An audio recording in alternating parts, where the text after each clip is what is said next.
Selamat siang, kembali lagi bersama saya Agung Surya Gumelar dalam acara Beyond Education Podcast yang selalu menemani hari-hari Anda dimanapun Anda beraktivitas, dimanapun Anda memiliki kehidupan. Kita selalu hadir di channel YouTube, tapi ya gitu seperti itu. Jadi kita sharing materi tentang coaching, motivating dan parenting, dan juga dunia pendidikan yang selalu kita bahas, isu-isu pendidikan yang terkini yang semakin hot aja nih pendidikan nih. Kadang ya ada sih beberapa isu ya memang membangun pendidikan gitu seperti itu. Jadi alangkah lebih baiknya kita membahas tentang pendidikan, atau misalnya ada sebuah tips-tips pendidikan, atau misalnya ada sebuah pola-pola pendidikan yang terbaru, kita akan bahas juga. Dan ada juga sesi Q&A. Masih mau bertanya ya nih viewers nih. Udah lama nih tidak menemukan lagi viewers yang bertanya. Mungkin silakan kalau misalnya mau bertanya, langsung saja di link deskripsi di bawah sini. Ada Gmailnya, ada WA-nya, ada Telegramnya, langsung saja dikirimkan pertanyaannya, di Google Form-nya juga, dan kita akan bahas seperti itu. Dan selanjutnya kalau misalnya teman-teman memang atau viewers memang terbiasa dengan tidak terbiasa dengan nonton YouTube, atau hanya terbiasa dengan radio atau misalnya suara-suara saja, lebih enjoy gitu karena kalau misalnya nonton YouTube kan kita harus standby di depan layar gitu kan, depan layar HP, laptop atau sebagainya. Tapi kalau misalnya teman-teman sambil dengerin saja pakai headset sambil bekerja, sambil jalan, sambil jogging gitu, bisa kita tersedia juga di platform radio online, yaitu ada di Spotify, ada di Apple Podcast bagi pengguna iPhone-nya dan sejenisnya, dan ada juga di Chromecast, di Google Podcast juga ada. Silakan dengan kata kunci Beyond Education Podcast, langsung saja di searching, pasti bertemu dengan suara-suara merdu kita ini.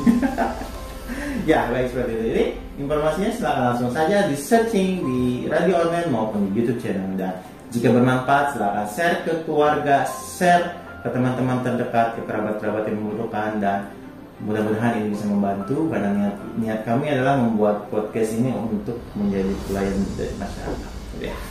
Baik, tanpa basa-basi lagi bersama dengan Pak Doni. Halo teman-teman semuanya, gimana Gong? Sore ini saya ditemani lagi Pak Doni. Gimana Pak, sudah menjelang mau akhir-akhir Pak Doni? Akhirnya baru awal ini, jangan terlalu cepat memutuskan begitu dong Bu. Tapi memang kalau misalnya kita jalani terus, udah kayak flow gitu Pak ya. Iya, nggak berasa lah. Nggak berasa lah gitu. Nah kalau misalnya kita sibuk, kita apa gitu kan. Benar. Dan memang kalau misalnya dirasa Ramadan ini hanya, kadang ada orang yang merasakan sebentar. Iya. Misalnya ada yang merasakan lama, beda-beda ya perasaannya ya. Iya. Tergantung niatnya apa gitu kan. Saya lucu banget Pak, saya ada pengalaman nih. Apa nih? Tentang berobat sih. Berobat. Jadi berobat itu gimana ya? Saya masih bingung di antara misalnya, kadang kan kita berobat itu ke dokter yang biasa Pak ya. Dokter umum maksudnya. Nah, waktu itu memang penyakitnya sih parah gitu. Yeah. Nah, istri saya mengalami hal itu. Dan kita diarahkan ke dokter spesialis. Oke. Nah, saya berpikir begini Pak, kalau misalnya setiap bidang gitu ya pasti ada spesialisnya. Ada anak, atau misalnya ada anak yang sakit, ada spesialis anak. Orang tua yang sakit, spesialis jantung. Jadi sebenarnya apakah semua orang itu harus memiliki spesialisasi atau gimana Pak? Karena kalau misalnya kita mau benar-benar mendalami sebuah keilmuan nih, kayak misalnya spesialis anak nih dokter, dia khusus anak kan gitu. Iya benar. Atau misalnya spesialis jantung, nggak bisa kita tanya dia tentang anak. Apakah memang, jadi secara tidak langsung bahwa kita itu sebenarnya siapapun kita ya, kita harus punya spesialisasi dalam kehidupan gitu ya. Karena kita juga seperti itu, seperti dokter juga. Iya, tepat banget tuh. Coba deh misalnya Agung datang ke dokter, ke dokter umum ya. Terus bandingkan biaya ke dokter umum sama ke dokter spesialis. mahalan yang mana? Spesialis. Kenapa? Ya mungkin dia lebih paham gitu, lebih expert gitu dibilangnya, atau memang lebih berpengalaman gitu di bidangnya seperti itu. Berarti dia mendapatkan bayaran yang lebih mahal karena dia memiliki spesialisasi, karena sungguh-sungguh gitu kan. Karena dia memang ahlinya di situ, di bidang itu. Iya.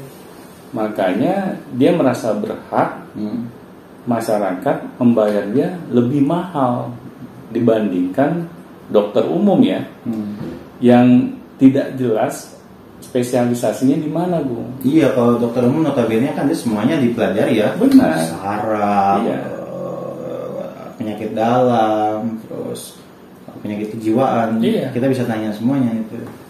Kejiwaan saya nggak tahu deh. Ada aja psikolog kali kalau kejiwaan. Ada.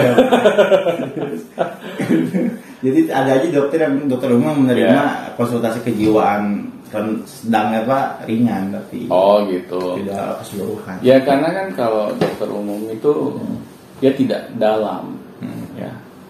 Waktu dia belajar ilmu kedokterannya, dia hanya sekedar kalau bisa dibilang tuh ya kulit luarnya saja lah. Karena apa? Karena dia hanya sekedar menginginkan mencari gelar di bidang kedokteran. Karena ketika kita ingin mengambil spesialisasi di dunia kedokteran ya, kan mau nggak mau di awal kita harus mengambil dokter yang sifatnya general dulu. Nah, setelah itu baru kita bisa mengambil masternya gitu. Kita baru bisa menuju ke arah spesialisasi. Nah, kenapa spesialisasi itu kita mau bayar mahal? Karena kita ingin mendengar apa yang dikatakan oleh orang yang ahli di bidangnya. Nah, begitupun juga dengan kata spesialisasi ya di dalam suatu bidang pekerjaan. Pasti orang-orang itu adalah orang-orang yang ahli di dalam bidangnya masing-masing. Jadi kita tidak mungkin dapat advice yang salah gitu ketika kita bertanya kepada mereka. Wong mereka memang spesialisasinya, mereka benar-benar paham akan bidangnya. Tetapi kalau kita bertanya kepada orang yang bukan spesialisasinya, menurut Agung, kita akan mendengar advice yang benar-benar tepat atau kita rada ragu gitu dengan nasihatnya. Kayaknya sih sepemahaman dia aja gitu. Jadi agak-agak ya apa adanya aja gitu, setahunya aja. Iya, jadi tidak detail lah ya. Benar. Kita kan merasa bahwa advice-nya dia ini belum tentu yang tepat gitu sesuai dengan permasalahan kita kan. Betul. Karena dia tidak memiliki ilmu yang dalam gitu. Begitupun juga dengan orang-orang di luar sana, ketika mereka membutuhkan nasihat dari seseorang, pasti mereka akan mencari pakarnya. Bangun rumah, cari tukang yang bagus gitu. Benar. Cari tukang yang bagus, cari arsitek yang bagus, yang memiliki jam terbang yang panjang gitu kan. Karena kita membutuhkan benar-benar nasihatnya, jangan sampai kita melakukan hal yang salah kalau kita melakukannya sendiri gitu. Nah, tetapi kan kita nggak sadar gitu selama ini kita sebagai orang tua gitu ya. Apakah kita sudah mengarahkan kepada anak-anak kita ya? Pendidikan yang mereka harus lakukan di dalam kehidupannya mengarah ke spesialisasi mereka atau sesuai dengan potensi yang mereka miliki, atau malahan kita tidak jelas gitu. Ya, tahu sendiri Pak, belajarannya banyak. Nah ini masalahnya gitu. Iya, jadi kita dituntut bukan spesialisasi tepatnya, dituntut lulus semua. Kita harus spesialisasi dalam semua hal gitu. Benar. Gimana ceritanya kayak gitu? Nah, sedangkan kan orang-orang yang spesialisasi itu adalah orang-orang yang memang sudah fokus terhadap bidang keahliannya itu dari usia sedini mungkin. Karena apa? Karena mereka tahu gitu, kalau mereka sampai telat dalam mengasah spesialisasinya, kesananya juga akan sulit gitu. Karena yang namanya orang yang ingin mengasah spesialisasinya itu membutuhkan proses yang lebih panjang, effort yang lebih effort yang lebih. Karena kayak tadi dokter umum, benar, cuma sampai dokter umum doang selesai, tapi iya, kalau ambil lagi spesialisasi ambil lagi. Nah, berarti kan proses belajarnya lebih lama. Iya. Nah, di sini juga kita kadang nggak sadar gitu. Pas anak-anak kita mengenyam pendidikannya, kita pernah memikirkan nggak apa yang anak-anak kita ini pelajari? Apalagi di usia-usia keemasannya, di usia-usia bangku sekolah. Kalau kita tidak pernah memikirkannya, akhirnya kita luput gitu. Ternyata usia-usia masa-masa sekolah ini adalah masa-masa keemasan anak-anak kita yang menuju spesialisasi itu ya. Iya. Sebenarnya di masa sekolah. Benar. Jadi rata-rata semua orang pada telat semua, Pak. Karena kan yang kedokteran juga ngambil spesialisasi pas udah jadi dokter, gitu. Coba kalau misalnya dari kecil gitu ya, udah mantap banget itu pasti. Benar. Iya. Karena apa? Karena kan kita misalnya mengarahkan anak-anak kita ya dalam mengenyam pendidikan mereka. Kita sebagai orang tua bukannya fokus terhadap potensi anak, tetapi malahan kita fokus terhadap pekerjaan apa nantinya di masa depan yang akan menghasilkan uang yang banyak buat anak-anak kita. Jadi pengen orang tua dong. Iya. Fokusnya ini hanya sekedar uang gitu. Kamu jadi dokter nak, karena dokter itu kaya loh. Ya, masa depan terjamin. Duitnya banyak gitu. Soalnya temennya ayah ada yang dokter kaya. Nah, akhirnya dibandingkan dengan cara-cara yang seperti itu gitu. Saya tidak menyalahkan kayaknya, tetapi jangan sampai kita mengarahkan anak-anak kita sesuai maunya kita gitu. Apalagi hanya diniatkan mencari uang. Padahal kita tidak sadar gitu, apakah memang potensi anak kita ini berada di dunia kedokteran. Kalau malahan sebaliknya, kita akhirnya menyiksa anak. Sudah tahu nih anak tidak memiliki potensi di dunia kedokteran. Dia tidak memiliki cita-cita menjadi seorang dokter.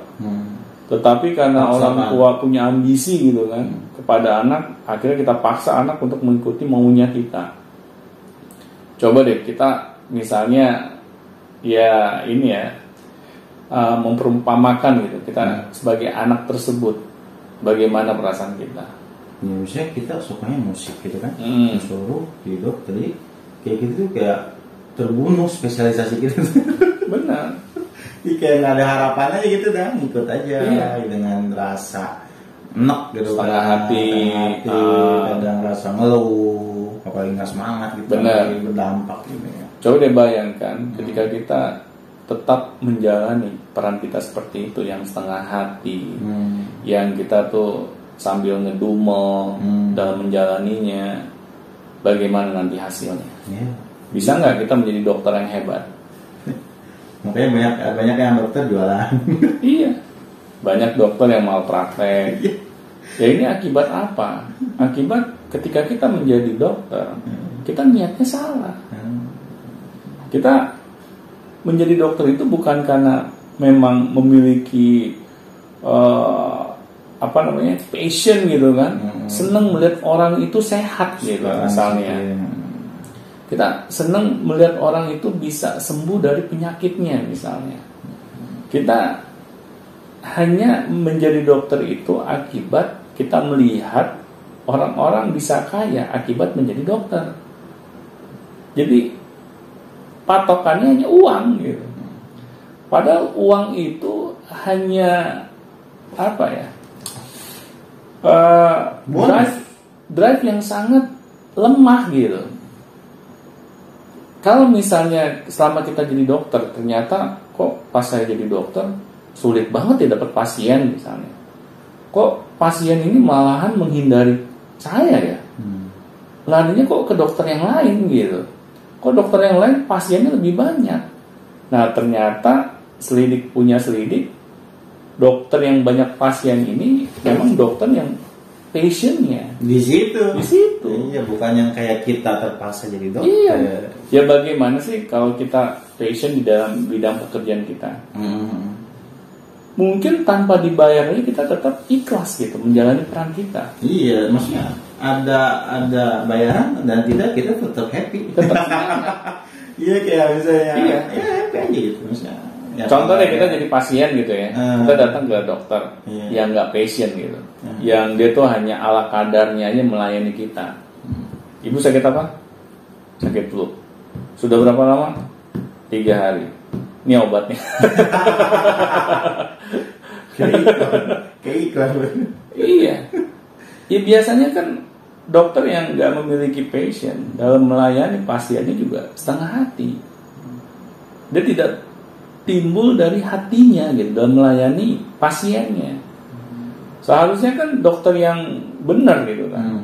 Dia menganggap pasiennya itu adalah dirinya dia sendiri. Dia akan memperlakukannya itu dengan benar-benar gitu. Dia tidak mau yang namanya mengecewakan. Empati tingkat tinggi. Empatinya tingkat tinggi. Nah, tetapi kalau dokter yang setengah hati, yang bukan passionnya, hanya mencari uang pasiennya saja, pastinya dia nggak punya tuh keinginan untuk melayani dengan penuh antusiasme tingkat tinggi gitu.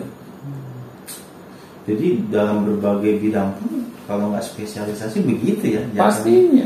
Tukang. Iya. Kalau nggak spesialisasi malah kan yang dicari-cari diakalin lah. Benar. Gitu. Ya yang penting selesai gitu. Mau jelek mau enggak. Iya. Serah gitu. Akhirnya kita sebagai pengguna jasanya bagaimana? Pasti kan kita akan kecewa dong. Iya. Kita akan pakai lagi nggak tukang yang seperti itu? Nggak akan. Hancur. Benar. Depannya hancur. Apalagi kita mau bangun rumah tingkat 2 lagi. Kalau rubuh bagaimana coba? Nah di sini kan akhirnya kita bisa ngambil kesimpulan. Kita akan mencari orang-orang yang memang spesialis di dalam bidang mereka, bukan yang palu gada. Apa yang lo mau gue ada gitu kan? Karena apa? Karena orang-orang yang seperti ini susah gitu atau sulit bisa menjalankan amanah dari kita itu dengan benar. Dia juga akan menganggap mungkin amanah kita ini ya seperti hal yang sepele gitu. Iya, sekedar proyek. Iya. Yang selesai dah gitu. Benar. Dilupakan. Yang penting duit udah masuk ya sudah. Kita nggak ada tuh yang namanya after sale service gitu kan. Kita benar-benar menjaga gitu pelayanan kita, produk kita gitu kan. Meskipun sudah tidak terjadi lagi transaksi, kita tetap peduli gitu dengan pembeli kita, dengan pasien kita. Kita tidak akan pernah hitung-hitungan karena kita tahu kita menjaga image yang baik gitu di mata mereka. Kita nggak mau nama baik kita rusak gitu. Nah, tetapi kalau orang hanya sekedar mengejar uang, hal-hal ini tidak akan diperhatikan. Jadi orang spesialisasi itu nilai plusnya banyak ya Pak? Banyak. Jadi nggak sembarangan gitu. Kita juga masa depannya oke gitu kan. Terus ya karirnya pasti terus berkembang. Benar. Tapi ya jadi permasalahan nih anak-anak kita nih. Iya. Kita nih bagaimana bisa mencapai spesialisasi itu Pak kira-kira dengan kondisi pola yang seperti sekarang gitu. Nah, di sini memang harus ada inisiatif dari para orang tua yang mau peduli terhadap pendidikan anak-anaknya. Kita jangan menyerahkan pendidikan anak-anak kita kepada pihak sekolah atau pihak luar 100%. Kita harus mau terlibat di situ. Bukan berarti kita terlibat ini ya dalam mendidik anak-anak kita di bidang yang bukan yang memang bidang kita. Misalnya kita bukan guru matematika, kita ngajarin matematika ke anak-anak kita. Ya hancur lah gitu kan. Tetapi kita fokus apa nih yang bisa kita bantu dari pendidikan anak-anak kita. Apakah kita sebagai orang tua itu peduli terhadap potensi mereka, misalnya di luar akademis. Kita tanya, nak, apa cita-cita kamu? Apa yang bisa ayah atau ibu bantu agar kamu dapat meraih cita-cita kamu? kita tanya kepada anak. Karena apa? Kalau anak tidak ada supporting system dari